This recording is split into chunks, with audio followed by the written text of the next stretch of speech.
मुंबईतील 2 उमेदवारांची उमेदवारी रद्द करा। राष्ट्रीय स्वयंसेवक संघाची निवडणूक आयोगाकडे तक्रार करण्यात आली आहे।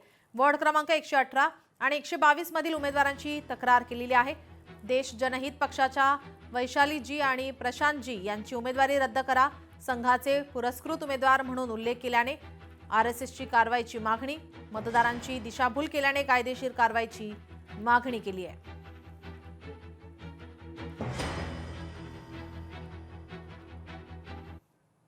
उद्या मतदानामध्ये काही गडबड करू नका, श्रीकांत पाटील यांना पुणे पोलिसांची नोटीस राजकीय हेतूने प्रेरित असल्याचा श्रीकांत यांचा आरोप आहे।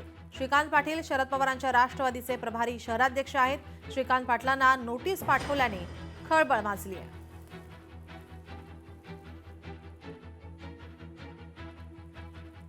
इम्तियाज जलील यांनी पतंग उडवत संक्रांतीच्या शुभेच्छा दिलेल्या आहेत। तिळगुळ घ्या, गोडगोड बोला असं इम्तियाज जलील म्हणाले। जलील यांना संजय केणेकरांकडून धर्मांतराची ऑफर। इम्तियाज जलील, तुम्ही हिंदू धर्मात या। जलील यांनी शुभेच्छा दिल्यानंतर केणेकर यांच्याकडून ऑफर देण्यात आली आहे।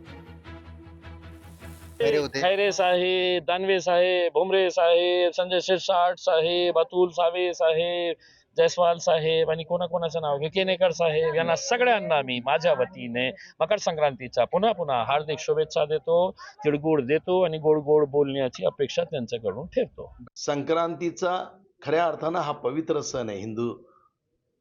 हिंदू सणामध्ये जनमानसाला स्नेहबंधन दृढ व्हावे, गोडवा निर्माण व्हावा या भूमिकेतून तिळगुळ घेण्याचे कामही आम्ही केलं आणि निश्चितपणे सगळीकडं सगळ्या अर्थानं चांगल्या प्रकारे उत्साहात संक्रांत साजरी केली।